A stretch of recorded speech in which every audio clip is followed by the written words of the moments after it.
her knowledge and also her journey in writing this book. So Professor Lane, can you just give us a little bit of background on how did we come to this space of lethal injection being the primary mode of execution in states? How did lethal injection even come to be? Yeah, happy. And first, let me just say thank you all for being here.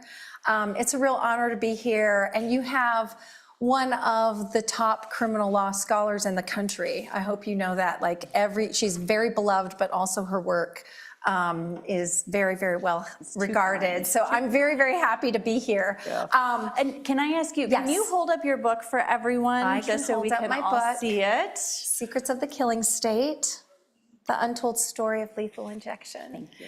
And you know, before I tell you about how we got here, which is the best first ever question, you mentioned the exonerations, wrongful convictions, and I know that's your work. And so I thought I'd just throw out, you know, a little fact, because I am a death penalty scholar. So I've been studying the death penalty and writing about it for 18 years now. And by way of wrongful convictions, in this country, we have executed over 1,600 people, maybe it's 1,620 or 30, in the last, since 1976, which is the modern era of the death penalty. So in the last 50 years, about 1,600. So it's slightly over 1,600, and we have just over 200 exonerations, factual exonerations from death row. I think we're at 201 now. And so when you put all that together over the same period of time, it's like for every 8 people we execute, there is one person that we say, oops, sorry about that, we were wrong. That's just the people that we admit we got it wrong. But it's 8 to 1, which I don't know about you all, but I just think that's a terrible statistic under any, you know, by any measure. And especially for executing someone, right? You can't take that back. You can take back a life sentence. You can't take back an execution. Yeah, and the National Academy of Sciences came out with a report. It was peer reviewed at the highest level. I barely understand the methodology, but they came out with a report and said they estimate that 4.1% of the people on death row today are factually innocent. So 1 in 25. And they're like, the problem is everyone's saying, yeah, it's me, right? We don't know who those people are yet. But 1 in 25 also is a pretty, knowing that that's the error rate. And they say it's conservative. That's a conservative estimate. But anyway, that is not what we're here. That groundwork and that framing for this very important discussion today. But as to how we got here,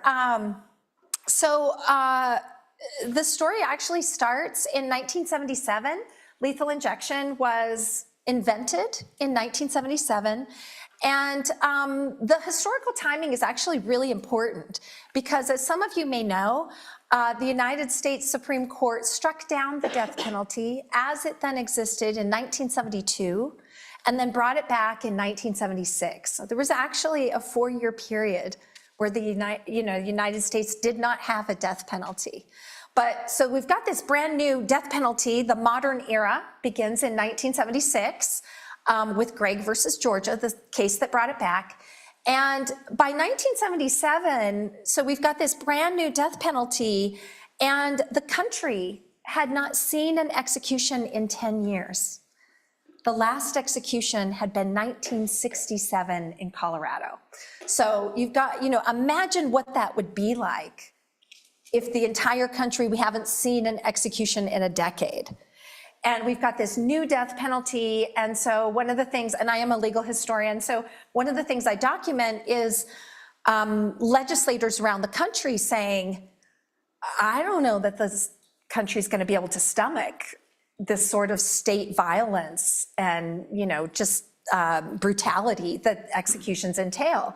Because at the time, it was the gas chamber and the electric chair.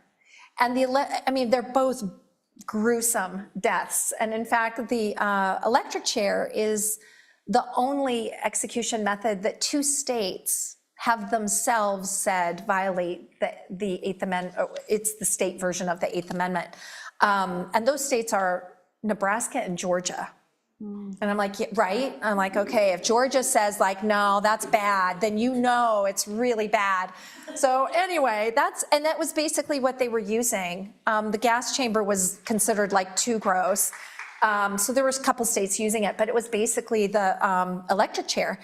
And another piece of this story that most people don't know, I didn't know until I started looking at it, was at the time, a federal court had found a First Amendment right to televise executions.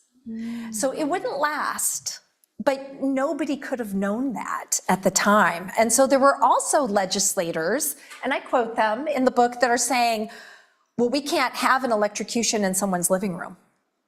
The public's not going to go for this. And so I think one of the really interesting things about the birth of lethal injection is some people were talking about a humane death, but there were a lot of people, I was shocked, that were talking about a humane looking death. And so we, fast forward, we get to 1977, and people are talking about, well, what about a death by drugs? What about that? And so now zoom into Oklahoma. That's where lethal injection was invented. And the legislators are asking their state medical boards, what about a death by drugs? They're asking their personal doctors, and nobody wants to play. And so this one legislator says, I'm going to ask the state medical examiner. And this is a man, his name is Dr. Jay Chapman, and he refers to himself, wait a minute, I want to make sure I get it exactly right. Yeah, he refers to himself as, quote, an expert in dead bodies, but not an expert in getting them that way. And he comes up with the 3-drug protocol that every other state copied and would use for the next 35, 40 years. And I came across this interview of him where he was asked, how did you come up with the 3 drugs? Because the 3-drug protocol, not one of them is the same drug we use to put down pets. So I myself was like, where did he even get that? Like, where did this come from? And he said, and I'm going to quote him, he said, quote, I didn't do any research. I just knew from having been placed under anesthesia myself what was needed. I wanted to have at least 2 drugs in doses that would each kill the prisoner to make sure if one didn't kill him, the other would. And then the interviewer said, well, why did you add a 3rd drug? And he said, why not? I didn't do any research. You wanted to make sure the prisoner was dead at the end, so why not add a 3rd drug? Why does it matter why I chose it? And what was shocking to me is that that was good enough for Oklahoma. Oklahoma adopted this without subjecting it to a shred of scientific scrutiny. No committee hearings, no expert testimony, no review of scientific or medical or veterinary literature. They adopted it in half a day. And then other states followed. And he was asked, like, well, how do you feel about the fact that everyone just blindly followed you? And he said, I guess they just blindly followed it, not in my wildest flight of fancy would I've ever thought it would have mushroomed into what it did. I was young at the time. I had no idea it would ever amount to anything except for Oklahoma. So that is how we got here. Yeah. Well, and I appreciated you saying this concern about not necessarily a death that wasn't torture, but a death that didn't appear to be torture. So how is this cocktail of drugs, how does it work to make it appear that there is not torture? Yeah, and to your point, there's a legislator in Tennessee that I'm quoting people from wherever I can find their statements, but at the time lethal injection was adopted in Tennessee, the sponsor of the bill actually said, well, I don't want a humane execution. If I had my way, we'd draw and quarter them but that ain't constitutional. So we It's might not as well do this. constitutional, right. And so, it's like, it's very interesting to me because I, of course, have tracked the litigation and I see the states coming in, and the Supreme Court has said, well, the states they're doing the very best they can. And, it's all about a humane execution with really, and they don't cite any, like there's nothing to cite. And I'm like, yeah, actually not so. So as to your question about, why does it look humane? And it really does. I say that having not watched an execution, nor do I want to, but reading the accounts. Sorry to interrupt, but be able to. I mean, going back to I was surprised by your point about the media and being able to publicize it, when here in Indiana, we've had difficulties with the media being able to witness recent executions. Indiana is the only state in the country, I guess someone has said Wyoming, but they were not executing, but Indiana is the only state in the country that has conducted executions without media witnesses watching. And I think that was litigated, and the court astoundingly said, well, the public can't come, so media can't either. And I remember reading that and thinking, the whole point of having the media there is that you are the eyes and ears for the public. That is the point. And so to not allow a media witness, an independent media witness, it's astounding to me and indefensible. And we have seen ways in which this matters, in the sense that there was an execution here in Indiana that people that were there, none were media witnesses, but people that were there said he was clearly struggling, he's gasping, he's doing these things, and he's, writhing on the gurney. And the state came out, the Department of Corrections, spokesperson said, no, that didn't happen. Right. And it's like, this is why we need the media. So it is very interesting. I'm going to circle around to that point, but you asked me about the drugs, and I'll just tell you the original 3-drug protocol, which every state used, is first an anesthetic. It was a barbiturate, a drug called sodium thiopental. Now, actually, states that use the 3-drug protocol actually use midazolam, which is Versed, which is not even an anesthetic. So that's scary in and of itself. But the first one's supposed to be an anesthetic. The second drug is very important. That drug is a paralytic. And it's not just a paralytic, it is also a muscle relaxant. And so it relaxes the muscles in the face, and then it freezes them that way. And so you're gonna get this really nice drifting off to forever sleep, regardless of what is actually happening. And we now know from autopsies what is actually happening. As a court in Ohio said, we're essentially waterboarding people to death. So these autopsies are showing acute pulmonary edema. But, I have more I want to talk about with the paralytic, because what's interesting is that when this was first devised, prisoners started suing, saying, execute me like a pet, put me down like a pet. That's a 1-drug protocol, and most states in their veterinary statute, which I've seen, explicitly by statute forbid a paralytic, right? Because we want to know if somebody is actually struggling. We want to see that because we actually care about a humane death. And so the prisoners start suing, saying, put me down like a pet. That's what we're asking for. And there's this litigation in Tennessee, which I talk about, an early case where they sue under the Non-Livestock Animal Humane Death Act. Non-Livestock Animal Humane Death Act. It's the cat and dogs, it's domestic animals. And they sue and they say, listen, we are animals and we are not livestock.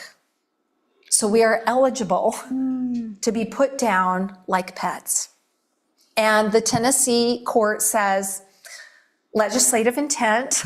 This was for cats and dogs. It doesn't apply to you. And, fair enough, but it's really something that the prisoners were suing under the Non-Livestock Humane Animal, Death Act, when they are human beings with constitutional rights to be not executed any way the state wants. One more point on that. So the litigation over this paralytic bubbles up, and it becomes the very first lethal injection case before the Supreme Court, and one of the 3 modern execution cases that we have. This is Bays versus Rees out of Kentucky, which I'm going to tonight. They had a challenge. Their first thing was put us down like pets, like use the 1-drug protocol. And their alternative was, okay, well then don't use the paralytic. Just don't use the paralytic. If you're gonna continue, do the other 2 drugs, but don't use this middle one. And what they said was, look, the first drug is the one that's supposed to anesthetize us. We've got arguments about it, but that's what the first one's supposed to do. The third drug, which I haven't even talked about yet, is this potassium chloride. It's road salt. It's literally road salt. And it chemically burns the veins until it gets to the heart, where it induces a cardiac arrest, allegedly within 2 minutes. So they're like, listen, it's not the drug that anesthetizes us. It's not the drug that kills us. There's no legitimate state purpose here. This is purely cosmetic. And it paralyzes from the outside in. And so after you are chemically locked in, that's what they say, the last thing to be paralyzed is your core, and the muscles in your body's core, that's the diaphragm. And so the autopsies also show, distended veins as people are like inside as their diaphragm slowly becomes paralyzed. And the doctors say, yeah, it's the same as being buried alive, slowly. And so anyway, they make this challenge, and they're like, there's no legitimate state purpose. It's unnecessary pain. Just get rid of the paralytic. It's completely superficial and cosmetic. And shockingly, the state does not deny it. Now, they didn't use those words, but what Kentucky said was, oh no, there is a legitimate state purpose. It's the legitimate state purpose in a dignified looking death. And the Supreme Court says that's good enough for us. And that is why we still have states using the paralytic. So that is the answer. So, and one more thing, here we are in Indiana, and again, the only state, so I'm so happy to be passing through. This is a really important state. But, the anesthesiologist came out and said, listen, even if you have a paralytic, or if you have the 1-drug protocol, and some states are using this 1-drug pentobarbital protocol, which is problematic in its own way, but even if you have that, you're doing this massive overdose, and it's gonna feel like, 1,000 pounds on you. And so they said, if someone's struggling, if someone's in pain, and they're feeling the weight of the paralytic or the weight of the pentobarbital, and so they can't move, look for little movements in the fingers, because the fingers are actually the place where you have the most control, and they're the last ones to get to go. So the anesthesiologists are like, look for little movements in the fingers. Several of these executions, they were like, we saw movements in the fingers. What are states doing now? They are taping down their fingers. They're in restraints. There is absolutely no reason to tape down their fingers other than they know. And they're doing it anyway, and they don't want anyone else to see it. So that's the sort of thing that led me write a book, where I said, everybody should know this stuff, because it is being done in your name. Well, and this does seem related to the title of your book, Secrets of the Killing ma'am. State, and this secrecy. Can you talk a bit more about why you chose this title and the role that secrecy is playing in states' decisions? Yeah, secrecy is everything. So the last chapter of the book is called The Secrecy Solution. And it's because and by the way, this project, this is the product of 7 years of deep research into lethal injection across the country. So, just from seeing it as it plays out in the different states, the different protocols, all the different things, my research question, by the way, started as, why are states so bad at this? We do know how to put down our beloved pets. We put people under anesthesia every day. We cut open their chests. We do all sorts of super painful things. So why are they so bad at this? That's what started this project. But at some point it changed to, why are states sticking with lethal injection? They can't get the drugs. They can't get the medical professionals. They can't get access to the veins. These people have notoriously bad veins. They're an aging, geriatric, poor health, often former drug users. The last thing I could even imagine would be oh yeah, let's take a massive bolus overdose and stick it in somebody's veins that has super weak veins. But anyway, and it costs so much, which we should totally talk about. Indiana, hello. And they're breaking state and federal laws and falsifying prescriptions, and it's not even humane. So it was what is this all about? And I think the answer is secrecy. I think states can't really fix what's wrong with lethal injection. It's the problems with lethal injection are inherent to using medicine to kill. You're not going to have medical professionals. You really need an anesthesiologist. They want nothing to do with this. Medical professionals want nothing to do with this.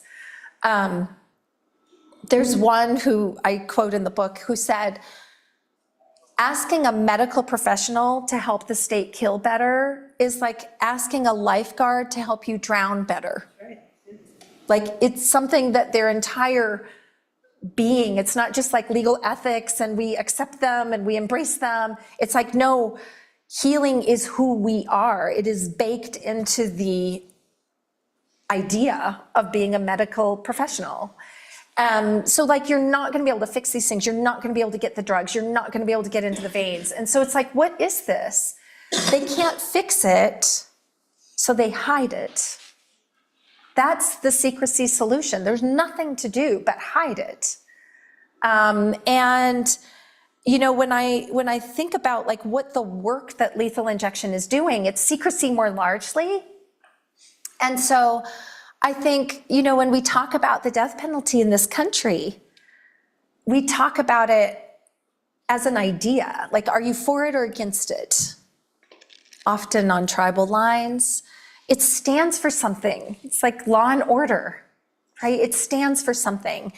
And I think lethal injection is doing tremendous work in keeping the death penalty as an idea. And here's what I mean.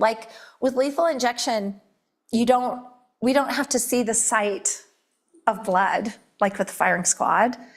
We don't have to smell the sickly smell of burning flesh. That's the electric chair. We don't have to see people gasping and retching and spitting up and convulsing. That's the gas chamber and the gas mask.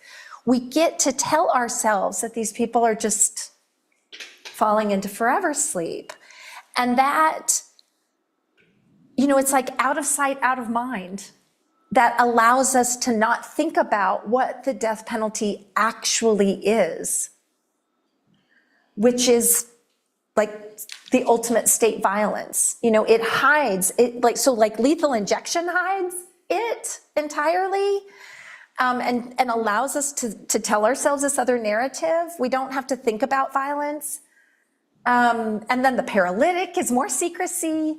And then if you want even more secrecy, the states, and I document this around the country, if an execution starts going wrong, they just lower the blinds. Right, right.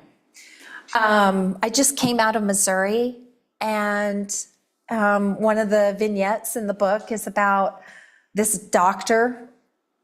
So once in a while you do have a doctor involved, but even he said, yeah, but I don't push the syringes. By the way, do you know who pushes the syringes? Do y'all have a guess as to who's doing that? Well, they're corrections and officers who have no training whatsoever in medical protocol. And often, I know that in Florida and maybe in Indiana, they actually bring people from the outside to the prisons. Yeah. That's my understanding. She's right. The people, I mean, this was a shock to me. I don't know. There were many points in this book where I was like, I'm supposed to be some kind of death penalty expert. Why do I not know any of this? And, but the people who are pushing the syringes, who are actually doing the execution, are non-medical prison guards. And they're doing it from another room through 7 feet of tubing. And if you ask them, like, well, how do you know how fast to push the plunger? Because if you push it too fast, I mean, I document every which way this can go wrong, but the catheter can pop out and spray drugs across the room. That's happened. Like, all of these things have happened. So if you ask them, like, it's really important to do it at a certain, speed and such, and they'll just say, we do it by feel. And the medical professionals are like, blah, what feel? Like, there's no feel. There is no feel from the next room through 7 feet of tubing. So, what I think of this doctor who wrote, he said, the heart stops reluctantly.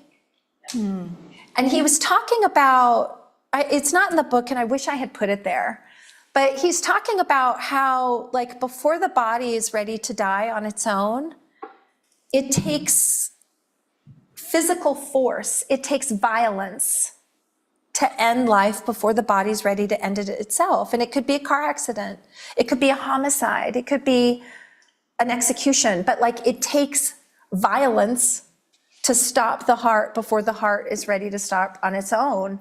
And what's special about lethal injection is it hides the violence, completely secretized.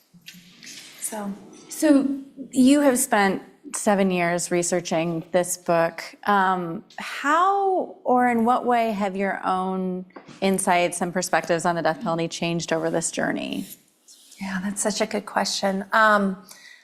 This book has changed me. My views about the death penalty have changed over time. I grew up in Montana. I would say Montana is not that different from Texas. I'm a former prosecutor. I did not have any capital cases, but I had murder cases, and my specialty was child sexual assaults. So I've seen a lot.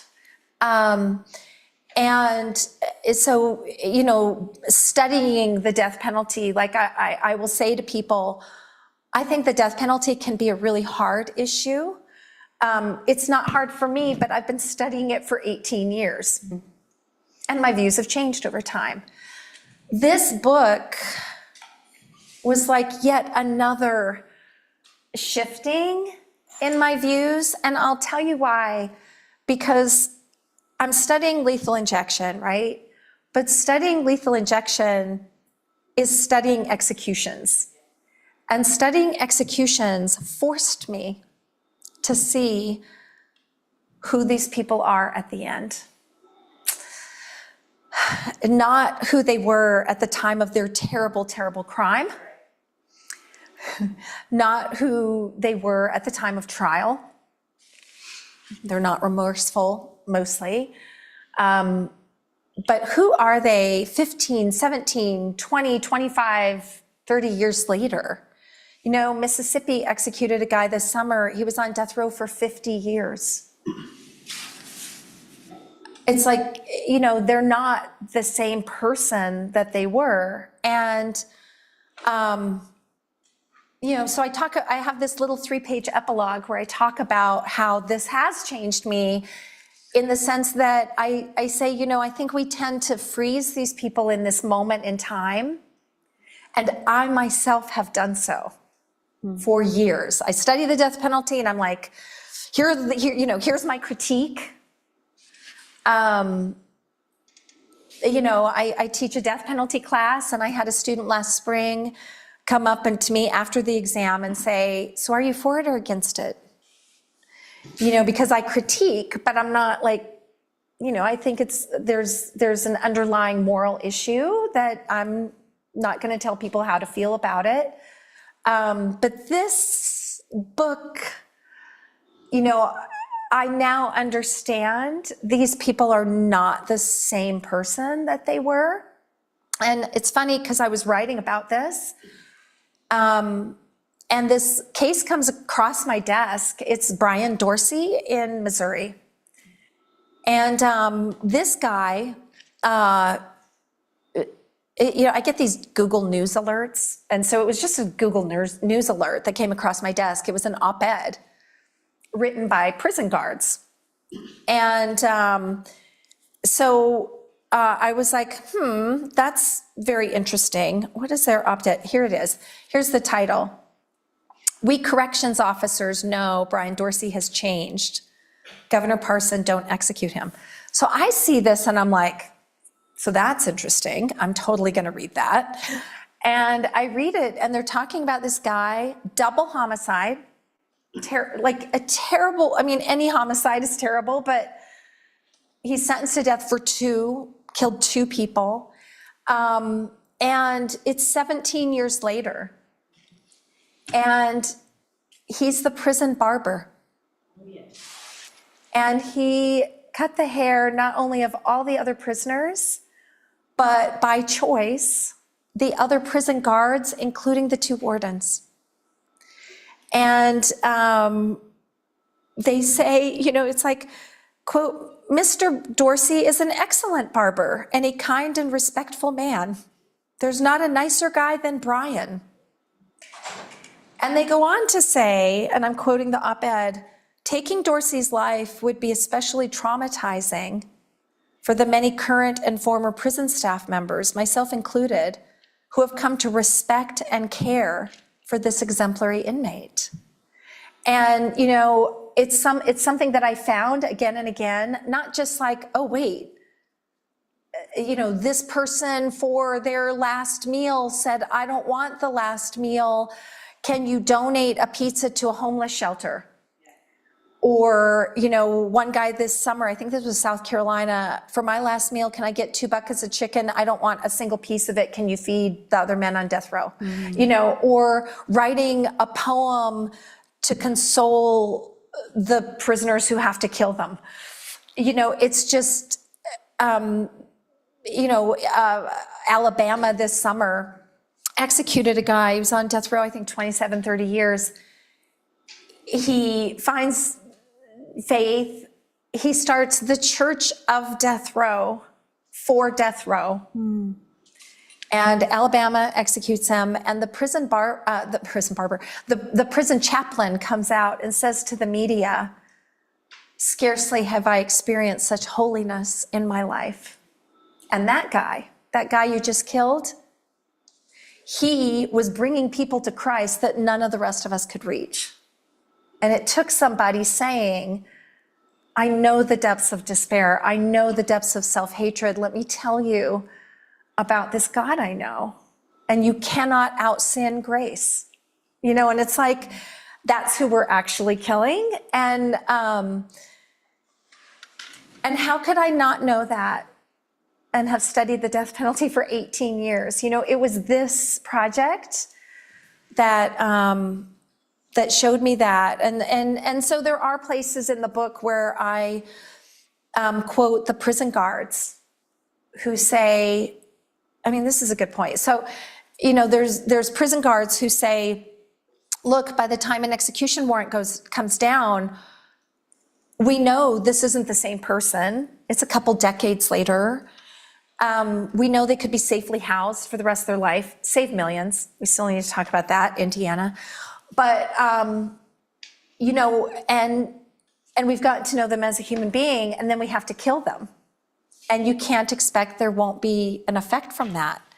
And so I document, depression, suicidal thoughts, divorce, alcoholism, drug use. And, they talk about how it is to have to kill someone for a job when I've had media people say, oh yeah, I would go out and get a drink with that guy. Yes, he did this terrible thing. It was 30 years ago. And you're not ever gonna let him out. But do you have to kill them? And then there's this one other guy. And Professor Lane, I sorry. know We gotta go, huh? We're short on Okay, time, yeah. and we want to make sure to open it up to questions from the audience. I have a ton more Yeah, questions. so sorry. But can I briefly ask you about, you sound like you want to share some insights about the cost of the death penalty for Indiana. Yes. So I brought those just because Indiana just spent $900,000 on drugs for a single execution. That was December 2024. $900,000. I just want to say, what could you do with $900,000? And then I was looking, there was a legislative services agency for the General Assembly. So this is nonpartisan. This is your General Assembly. Did a 2015 cost study, and the cost of a capital murder case, just to try it in front of a jury, is more than 4.2 times greater than the cost to try a murder case to the jury when you're seeking life without parole. So jury to jury, it's more than 4 times. And then they said, even if you resolve the capital case with a plea, so you never get to a jury, it's still 2.3 times more expensive than trying the case to the jury for life without parole. And, those costs are incurred whether you get the death penalty or not. They're incurred at trial. This is the cost of trying the case. It's millions. And I think I looked the last 6, there were 6 cases since 2021 where prosecutors went for death. Not a single one of them resulted in death. So it's just like all money straight down the drain. Right. So the jury chose life in each of those cases, life in prison. Yeah. Well, let's open it up for questions. I see someone in the back, yes. So I was curious, I don't know if you're familiar with this or if you have read statistics on it, but do you see the same kind of rehabilitation in folks that are incarcerated for life versus people that are on death row?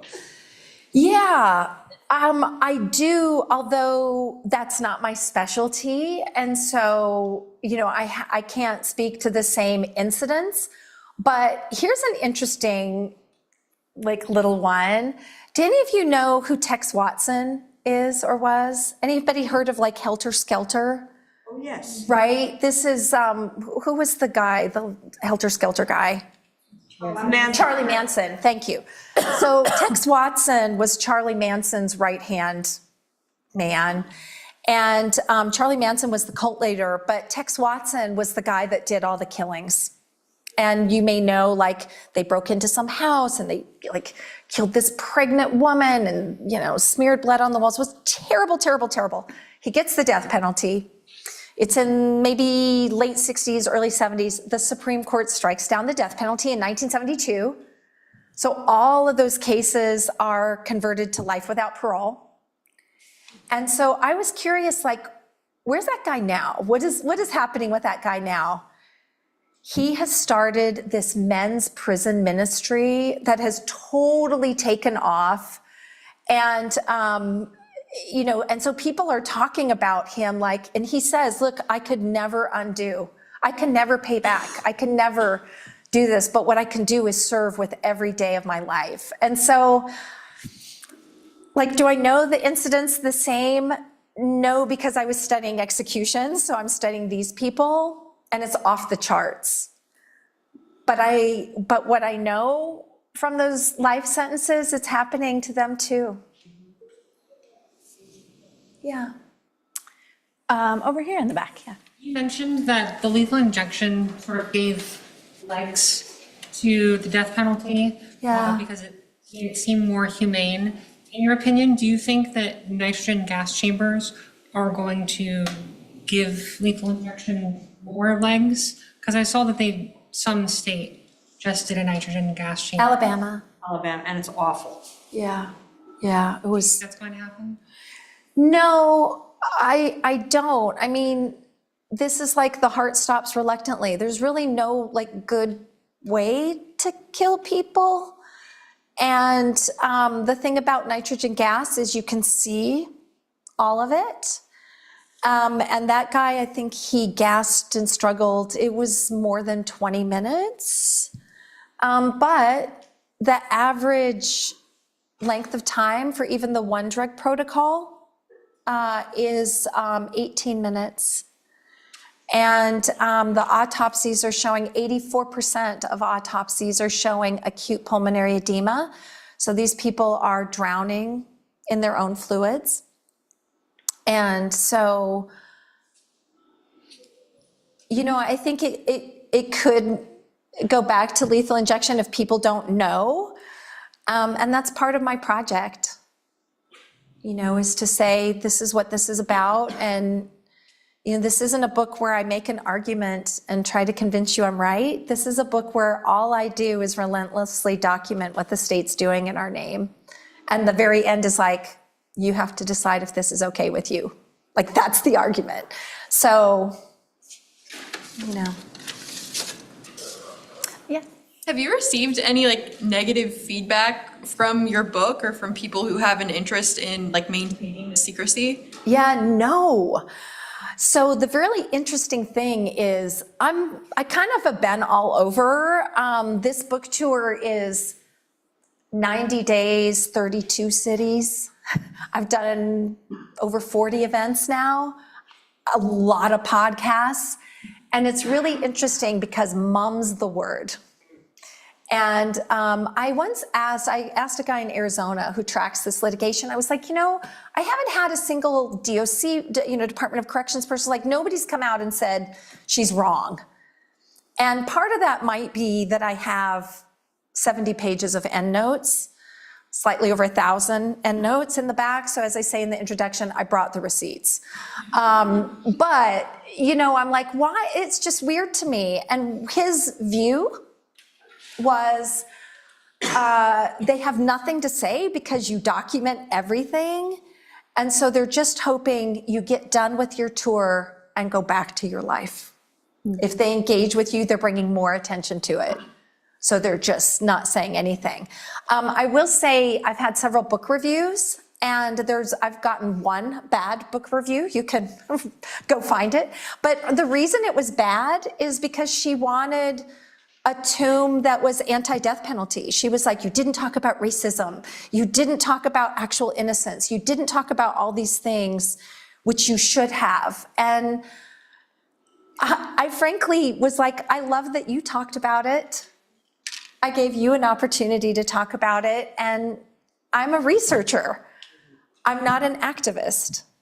I am a researcher, and I do have a point of view, but as I say in the introduction, I just want to show you my research and y'all figure it out. So that isn't the kind of book that I was going to write. That's it for the negative. Yes, right here in front. Can I just say, I'm an activist and I commend you for what you're doing. Well, thank you. Yeah, thank you for being here today and for writing this book. I'm looking forward to reading it because I do think, as you say, it's important to pull back the curtain and sort of expose. I'm interested in sort of, as you're talking about, right, these like conditions of killing and like the humane versus inhumane, the a wrongful conviction versus a correct conviction. There's the idea of like expensive versus cheap, if they're changed or if they're not. And I mean, I think it's interesting because for me, it comes down to just this idea of like, it's just immoral. And like, so it could be cheap, it could be humane. Somebody could be like, I'll do it again, and it's still wrong to kill them. I get it. And I would be interested to hear your perspective, because I think that there's this broad movement, obviously it's still a very divisive issue, but this broad movement to like abolish the death penalty. Yeah. Versus I think that like prison abolition as like a larger concept is still very much like this sort of like niche, fringe, like radical idea. I'm interested with your research on like peeling back the curtain on the death penalty and seeing like the horrors behind it. Do you have any I would be very interested in your perspective on like how you think that relates to broader abolition, or like peeling back the curtain on incarceration as a whole. Okay, so as to the broader abolition movement, one of the interesting things I think is that as I was going through this, I was thinking, why is there no book on lethal injection? It's the number, 98% of all executions over the last 50 years have been by lethal injection. We have a book on everything. Why is there no book on this? And what I came to think of is, well, I think that the abolition movement is like, I'm really not interested in a project about how we kill, because I think we shouldn't be killing at all. So it seems really weird to talk about how we kill, because that assumes there's a good way to kill and there's a bad way to kill. And so I think it wouldn't have come from that leg. And I think death penalty supporters definitely are not interested in hearing what I, necessarily have to say, although I've changed people's minds. And so it had to come from an academic, being an academic and having a research question. And so it's not, one of the things I say in the introduction is this is a book about how we kill. It's not a book about whether we should kill, although it has implications, and people will disagree about what those implications are. Now, I will tell you, when I think of my book, and it's not in here, and I know we're online, hi everyone, but I think if I had an argument to make, one of the things I would say is this is a book about all the ways that the state cannot be trusted to take life, and all the ways the state has tried to cover it up. And when I think about the death penalty, what I generally hear is they deserve it. And I might disagree on that for reasons we've talked about, but I think that's just half of the equation. I think half of the equation is whether they deserve it. I think the other half is, did the state do what it needs to do to deserve to take that life? And it's like, just because something did something, you don't get to just go grab them and shoot them. Like just because you might have an undocumented person here, you don't just get to like grab them and put them on a plane, right? There's an actual process, and it's really important for the state. And I used to be part of the state. They're supposed to wear the white hats. They need to follow the law. And so that's how I feel about that. As to the larger movement, one thing I would just say is a question I've asked myself, which is, the death penalty is this little dark corner of the criminal law. Death sentencing, by the way, the death penalty is dying. Death sentencing is down 80% over the last 2 decades. 2004, 125 new death sentences. 2024, last year that we have full available data, it's 26. And if you want to know where the death penalty is going, you've got to look at death sentencing. We're having a spike in executions, but it's like today's sentences are tomorrow's executions. So you've got to look there. But, you think of it, I think of it as this like a really dark little corner. And so one question might be, when we have mass incarceration, when we have bad prison conditions, when we have all of these other problems, why should we care about the death penalty? And my answer is, if you're willing to kill someone for what they did, if you're willing to kill somebody, everything else is on the table. Everything. You have to dehumanize, to kill. And, this goes back to the prison guard who's haunts me. He said, it used to really bother me to conduct these executions. It was really hard, but now it ain't no different than getting a beer out of the fridge. And I just want to say to executing states, which of these is okay with you, right? You have to dehumanize to kill somebody. You have to. And if you're going to do that, well, then you're really saying like there's no light to them. They have zero worth. I'm not even thinking of them as humans. So it's like bad prison conditions, you're lucky to be alive. Mass incarceration, we could have killed you. And so I'm not saying that these other problems will go away if we get rid of the death penalty, but I will say, I think it's hard to make real progress on some of these other problems when we still think it's okay to just kill people. Do we want to do one more question? Christian, I saw you had? No, okay. There's someone else with? Actually, yeah, I'll go. Yeah, so my question was, just hearing about the 3-drug injection, I always thought it was kind of weird. I didn't know where it was coming from. Has the Supreme Court really been pressed on the origin of lethal injection? Is this something that the court is even really supposed to be able to handle when it comes to what the state can actually do when it comes to the Eighth Amendment? Is there anything on that? Yeah, so Bays versus Rees, it was actually in the trial court's record that, and this was for Kentucky, that Kentucky had done no research, that Kentucky had carelessly copied a protocol that had been carelessly devised in the first place. And it's not like the court didn't know it, because there was a concurrence that was like, this is really bad. Why are we deferring to prison officials like we do with agencies with expertise? They have no expertise, and it didn't make any difference. I know we're gonna run short on time, so I won't go into the other two decisions, but I will say this, every time, lethal injection's so bad that every time the court sets a standard, they meet it. And in that case, the court is like, oh, well, also there's this other thing you have to do. And I know we didn't tell you before, and so you didn't do it, but we're telling you now and you didn't do it, so you lose. And all 3 cases are like that. And so for me, I was like, I think I'm writing this for the public. I'm not sure the courts are really here to protect, or that the Eighth Amendment protection is anything that anyone can rely on at this point in time. If you have more questions, I encourage you to come down and talk to Professor Lane. Thank you so much for joining us, Professor Lane.